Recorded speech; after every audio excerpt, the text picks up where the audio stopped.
वंश न्यूज, दलित पीडित व शोषित जनतेचा खनखनीत आवाज।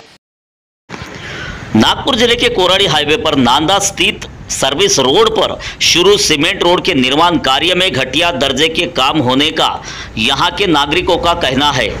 बारिश पूर्व सीमेंट रोड निर्माण कार्य पूरा न होने से यहां सर्विस रोड पर कीचड़ जमा हुआ।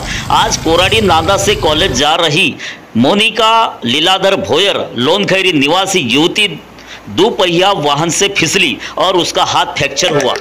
इस संदर्भ में यह काम अभी इंजीनियरिंग कंपनी का होने की गलत जानकारी वंश न्यूज चैनल को मिली। इसके लिए हम खेद प्रकट करते हैं। यह काम अभी इंजीनियरिंग कंपनी का नहीं है, यह काम अग्रवाल ग्लोबल कंपनी रायपुर का होने की जानकारी ओरिएंटल कंपनी के अधिकारियों ने दी।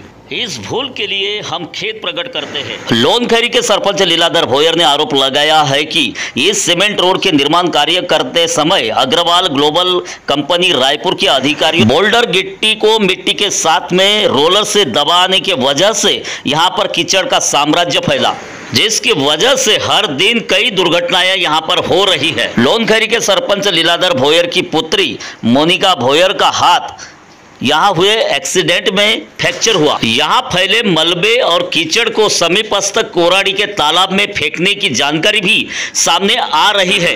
सीमेंट रोड निर्माण करते समय सर्विस रोड पर बैरिगेटिंग ना होने की वजह से कई वाहन सीमेंट रोड से टकरा जाते हैं। यहाँ अग्रवाल ग्लोबल कंपनी रायपुर ने बैरिगेटिंग क्यों नहीं लगाई, यह सवाल उपस्थित होता है। केंद्रीय परिवहन मंत्री नितिन गडकरी इसका संज्ञान लेकर दोषी Agarwal global company Raipur contractor के खिलाफ अति तत्काल कड़ी से कड़ी कार्रवाई करने की मांग सरपंच लीलाधर भोयर ने की।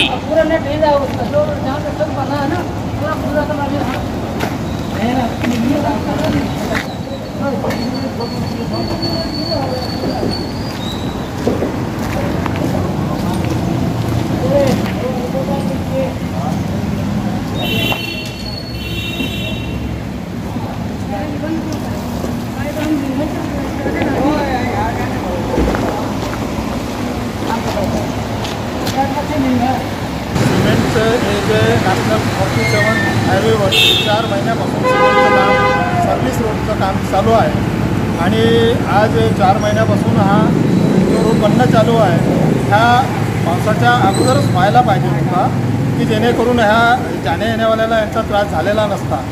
आता 1-2 दिवसाच्या अगोदर जो पाऊस आला 3 दिवसाचा पाणी होत होता, तर आता तुम्ही दाखवल्याप्रमाणे तिथे चिखल आणि पाणी हा खूप प्रमाणात असतो, त्यामुळे वारंवार 4-5 सकाळीपासून आणि या अगोदर पण जाणारे येणारे जे पण लोक आहेत ते स्लिप मारून पडलेले आहेत। या ठिकाणी सिमेंट रोडचा बांधकाम करणारी जी कंपनी आहे त्या कंपनीकडनं निकृष्ट दर्जाचं काम होत आहे असं सुद्धा म्हटलं जाते आहे। काय सांगणार आपण?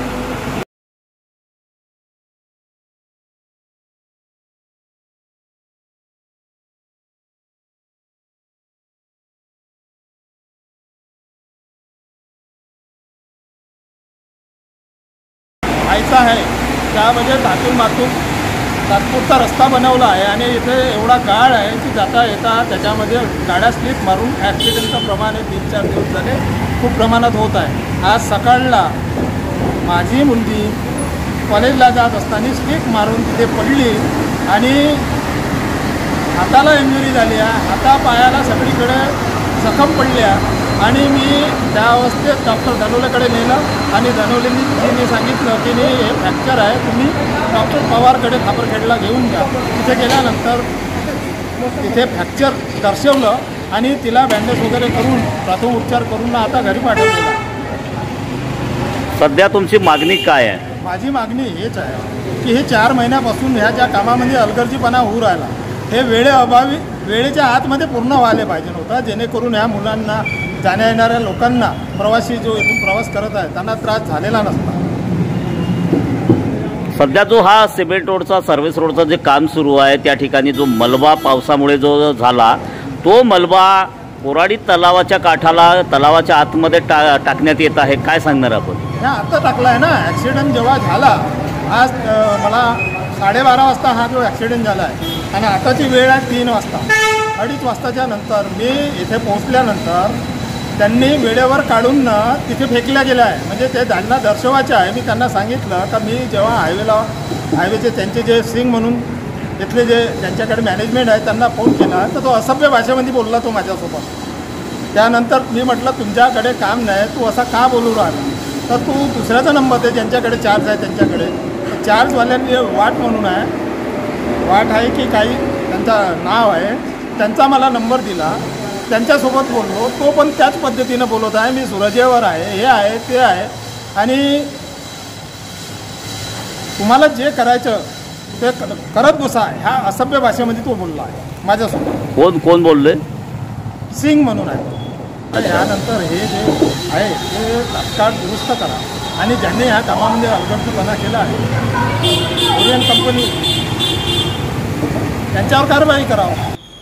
या सर्व्हिस रोडमध्ये जो आता ज्या ठिकाणी स्लिप मारून गाड्या ज्या पडत आहे त्यांच्या कामामध्ये पूर्ण माती टाकलेली आहे, माती मिक्सिंग आहे आणि त्यामुळे येथे गाड्या जाता येता स्लिप मारून सगळे पडत आहे.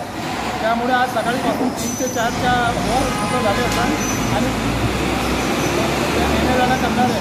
त्या मातीमुळे स्लिप मारून गाड्या पडत आहे. म्हणजे ह्या कामामध्ये माती वापरून दुसरं रस्त्याचं एवढा भाग काम झालेलं आहे. आणि आता मी कंप्लीट केल्यानंतर तुम्हाला चित्र दाखवल्यानंतर याच्या अगोदरचं पण चित्र आहे आपल्याकडे मोबाईलमध्ये, पूर्ण मातीच आहे आणि त्यांनी पोकलॅन आणि JCB लावून ते आता काढली आणि तलावामध्ये ते फेकलेली आहे. व्हिडिओ जास्तीत जास्त लाईक करा, शेअर करा आणि आमचं YouTube चॅनल सबस्क्राईब करा.